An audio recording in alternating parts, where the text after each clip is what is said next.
নমস্কার বন্ধুরা, আমি চিকিৎসক স্বপন কুমার দাস।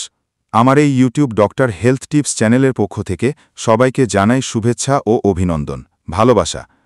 আজ আমি একটি বহুল ব্যবহৃত পলিটেস্ট রেমেডি অ্যাসিড ফস নিয়ে আলোচনা করব।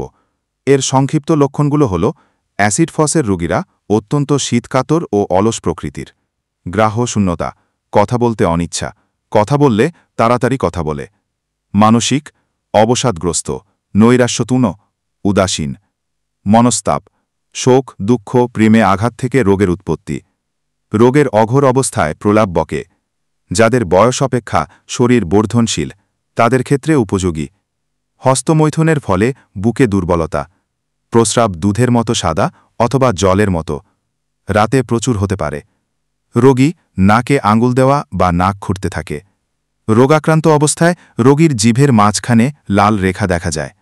সমস্ত রোগের উপশম উদারাময়ে। ভিডিওটি উপযোগী মনে হলে চ্যানেলটিকে সাবস্ক্রাইব করুন এবং পাশে থাকা বেল আইকনটি বাজিয়ে দিন। তৎসহ লাইক, শেয়ার, কমেন্ট করুন। ধন্যবাদ।